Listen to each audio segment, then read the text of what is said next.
Watch, Trump just humiliated Obama, look what he did. The differences between President Trump and former President Obama are becoming more apparent. According to the Daily Caller, when Mr. Obama visited with Japanese Emperor Akihito, he bowed. Yet when President Trump visited the emperor, he delivered a firm handshake. According to Reuters, President Trump visited Japan for a number of reasons. He discussed defense options with Japanese Prime Minister Shinzo Abe regarding the 2 missiles that were fired over the country's territory by North Korea.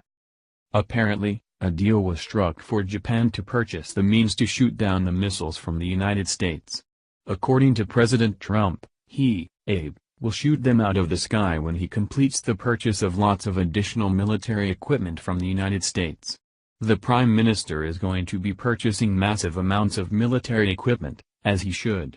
And we make the best military equipment by far. Currently, Japan's policy is to only shoot missiles that appear to be falling on Japanese territory or is determined to be an existential threat.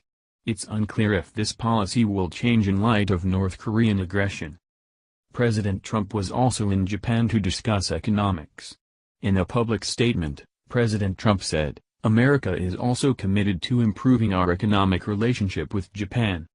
As president, I'm committed to achieving fair, free, and reciprocal trading relationship. We seek equal and reliable access for American exports to Japan's markets in order to eliminate our chronic trade imbalances and deficits with Japan." During his visit, he also met with the emperor in a meeting that has garnered a lot of attention for the etiquette shown and its symbolic importance. According to the Business Insider, bowing is customary in Japan as a sign of respect. This is complicated by the fact that many in the US see bowing as a sign of weakness and a handshake is preferred because it's seen as a sign of respect between equals. Yet a handshake is complicated in this situation because Japanese royalty is customarily not to be touched by guests. Appeasing both US and Japanese customs in a greeting is essentially a paradox that US presidents have long struggled with and been criticized for. When former President Bill Clinton met with the emperor, he bowed with his hands together. This was met with criticism from a White House official who stated, "Presidents don't bow and emperors don't toast." Former President Obama decided to do a handshake while bowing, which was criticized for mixing the customs and rejected by conservatives for showing weakness to a foreign dignitary. It may not have been so bad had the emperor bowed back as an equal sign of respect, but that was not the case.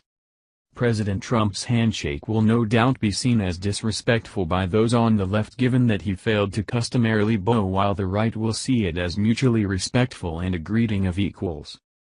Ultimately, the handshake was perhaps most appropriate.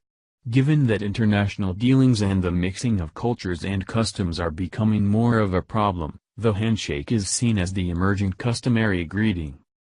In the end, the emperor himself didn't seem bothered by the handshake, and both he and President Trump moved on to more important issues, which is ultimately what etiquette critics should do.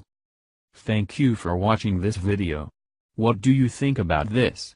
Share this on Facebook and Twitter along with your comments.